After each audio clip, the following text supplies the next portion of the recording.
আসসালামু আলাইকুম ভিউয়ার্স, ঈদ মোবারক। ঈদের দিন সবার বাসায় গরুর গোশত রান্না করা হয়, তবে আমার মা 20 থেকে 25 কেজি গরুর গোশত কীভাবে রান্না করেন সেই রেসিপি আজকে তোমাদের সাথে শেয়ার করব। আজকে ঈদের দিন রান্না করার জন্য এখানে প্রায় 20 কেজির মতো গরুর গোশত আর 5 থেকে 6 কেজির মতো হাড্ডি নেওয়া হয়েছে। এখন এগুলোকে ভালোভাবে ধুয়ে পরিষ্কার করে নেওয়া হবে। তো প্রথমে এটাকে একবার ধুয়ে নেওয়া হচ্ছে, এটাকে আবারও কিন্তু ভালোভাবে ধুয়ে নেওয়া হবে। তো আমাদের এক পাশের বাসার ভাবি এই গরুর গোশতটাকে ভালোভাবে ধুয়ে দিচ্ছে। তো এত বেশি গোশত রান্না করার কারণ তোমরা নিশ্চয়ই ভাবছো আমাদের ফ্যামিলিতে লোক সংখ্যা অনেক বেশি। একদমই না, আমরা মাত্র ফ্যামিলিতে 5 জন লোক সংখ্যা, কিন্তু তারপরও আমার মা প্রত্যেক ঈদে এইভাবে করে গরুর গোশত রান্না করে থাকে। আর সেটা কেন রান্না করে সেটা ভিডিওর মধ্যেই তোমরা জানতে পারবে। তো আরেকবার এটাকে ভালোভাবে ধুয়ে নেওয়া হচ্ছে। তো গোছগুলো ভালোভাবে ধুয়ে নেওয়া হয়ে গিয়েছে। আমার মা মূলত গ্যাসের চুলায় রান্না করে থাকে, তবে আজকে অনেক গোছ রান্না করবে এজন্য সে বাইরের চুলায় রান্না করতে এসেছে। কিন্তু যে চুলা আগে সে রান্না করত সেই চুলাটা নষ্ট হয়ে গিয়েছে, তাই মাটির গর্ত করে চারপাশে ইট দিয়ে একটা চুলা তৈরি করা হয়েছে, তার মধ্যেই আজকে রান্না করবে। তো প্রথমে এখানে পেঁয়াজ কুচি দিয়ে দেওয়া হয়েছে, এখন এখানে দিয়ে দেওয়া হবে তেল।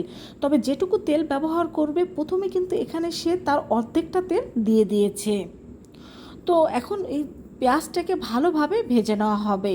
পেঁয়াজটা ভালোভাবে ভেজে নেওয়ার পরে এর মধ্যে দিয়ে দিচ্ছে মশলা কষানোর জন্য পানি, আর দিয়ে দেওয়া হচ্ছে প্রথমেই এখানে হলুদ গুঁড়ো, তারপরে দিয়ে দেওয়া হবে এর মধ্যে মরিচের গুঁড়ো। তো মা মশলাগুলো দিয়ে দিচ্ছিল আর ভাবি কিন্তু একটা হাতার সাহায্যে এটাকে নেড়ে দিচ্ছিল। আর এখন দিয়ে দিচ্ছে এখানে জিরা গুঁড়ো। তো মশলাটা কষানোর জন্য এখানে কিন্তু আরও একটু পানি দিয়ে দেওয়া হয়েছে এবং আরও কিছুটা এখানে জিরা গুঁড়ো দেওয়া হয়েছে। এখন এই মশলাটাকে ভালোভাবে কষিয়ে নেওয়া হবে। খোলা জায়গায় রান্না করার কারণে কিন্তু বাতাসে অনেকটা সমস্যা হচ্ছিল, তোমরা ভিডিওটা দেখেই বুঝতে পারছো আর আগুন দেখেই বুঝতে পারছো কীরকম বাতাস ছিল এখানে। তো এরই মধ্যে এখানে 1 কাপ পরিমাণ আদা দিয়ে দেওয়া হয়েছে আর 1/2 কাপ পরিমাণ পেঁয়াজ বাটা দেওয়া হয়েছে, কারণ আগে এখানে পেঁয়াজ কুচিটা ব্যবহার করা হয়েছে। আর দিয়ে দেওয়া হবে এখানে 1/2 কাপ পরিমাণ রসুন বাটা। আর এখন দিয়ে দেওয়া হচ্ছে স্বাদ মতো লবণ। লবণটা দিয়ে দেওয়ার পর দিয়ে দিচ্ছি কিছু তেজপাতা, তারপর এখানে দেওয়া হবে গোটা এলাচ, আর দেওয়া হবে এখানে দারচিনি। বন্ধুরা, বাতাসের কারণে দেখতেই পাচ্ছ ভিডিওটা ভালোভাবে করতে পারছি না, তোমরা কিছু মনে করো না। এখন এই পর্যায়ে এখানে কিন্তু আরও তেল দেওয়া হচ্ছে। এই রান্নাটা করতে যদিও একটু সমস্যা হচ্ছিল বাতাসের কারণে, কিন্তু গ্যাসের চুলায় তো আর এত রান্না করা যাবে না, সেজন্য এখানে বাধ্য হয়ে রান্নাটা করতে হচ্ছিল। তো মশলাটা কষানো হলে এটাকে এক সাইড করে রেখে দেওয়া হবে, আর যে পাতিলে গোশতটা রান্না করা হবে সে পাতিলটা এখানে নিয়ে নেওয়া হয়েছে। আর পাতিলের সাইজটা দেখেই বুঝতে পারছো এটা কত বড় সাইজের একটা পাতিল। এখন এর মধ্যে সে ধুয়ে রাখা গোশতগুলো সব দিয়ে দেওয়া হচ্ছে। চুলায় যেহেতু আগুন জ্বলছিল তাই এটাকে নেড়ে দেওয়া হচ্ছিল যাতে পাতিলের সাথে গোশতগুলো লেগে না পড়ে। তো সম্পূর্ণ গোশতটা দিয়ে দেওয়ার পর এখন যে মশলাটা কষানো হয়েছিল সেই মশলাটা এর মধ্যে দিয়ে দেওয়া হবে। তো মশলাটা দিয়ে দেওয়ার পর এই মশলার সাথে কিন্তু গরুর গোশতটাকে ভালোভাবে কষিয়ে নেবে। আর এই রান্নার ক্ষেত্রে কিন্তু কোনোভাবেই পানিটা ব্যবহার করবে না, সেটা তোমরা দেখলেই বুঝতে পারবে।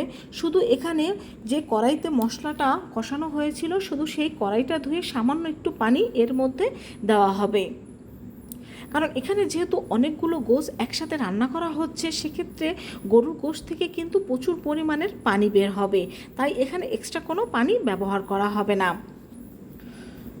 তো কড়াইটা ধুয়ে এখানে সামান্য পানি দিয়ে দেওয়া হয়েছে, আর দেখতেই পাচ্ছ গোশের থেকে কিন্তু প্রচুর পরিমাণের পানি বের হচ্ছে। আর তোমাদের গোশ রান্নার ক্ষেত্রে তোমরা যদি ভাবো যে এখানে এই পানিতে গোশটা ভালোভাবে সিদ্ধ হবে না, সেক্ষেত্রে এখানে তোমরা গরম পানি অ্যাড করতে পারো। তো ধোয়ার জন্য ভিডিওটা করতে যেহেতু একটু সমস্যা হচ্ছিল, আমি একটু বাদ দিয়ে ভিডিওটা করে নিচ্ছিলাম। তো এর মধ্যে কিন্তু আমাদের গোশতটা রান্না হয়ে গিয়েছে। এখন এই গোশতটা চুলা থেকে নামিয়ে নেওয়া হবে। তো চুলা থেকে গোশটা নামিয়ে নেওয়া হয়েছে, আর দেখতেই পাচ্ছ এটা দেখতে কতটা লোভনীয় হয়েছে। তো প্রথমে এর হাড্ডিগুলোকে আলাদা করে নেওয়া হচ্ছে। তো হাড্ডিগুলোকে আলাদা করে রেখে তারপরে এই গোশগুলোকে বিভিন্ন পাত্রে বেড়ে নেওয়া হবে। তবে যে কথা তোমাদের আমি বলিনি সেটা এখন বলছি, যে এখানে গোশ কিন্তু সম্পূর্ণ আমরা খাবো না। এখানে আমাদের যারা রিলেটিভ রয়েছে বা আমাদের প্রতিবেশী যারা রয়েছে তারাও কিন্তু এই গোশটা খাবে। আর আমার মায়ের হাতের রান্না কিন্তু জাস্ট অসাধারণ হয়, সেটা গরুর গোশ হোক বা যে কোনো রান্না। আর আমার মা কিন্তু সবাইকে রান্না করে খাওয়াতে অনেকটা বেশি পছন্দ করে থাকে।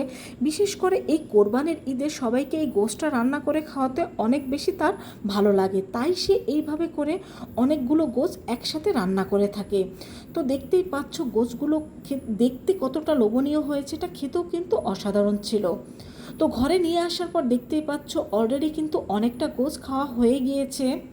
তো বন্ধুরা, আশা করছি তোমাদের এই ভিডিওটা খুব ভালো লেগেছে। ভালো লাগলে বন্ধুদের সাথে শেয়ার করবে এবং চ্যানেলটা সাবস্ক্রাইব করে আমার পাশে থাকবে, আর আমাকে বেশি বেশি সাপোর্ট করবে যেন সামনে এগিয়ে যেতে পারি।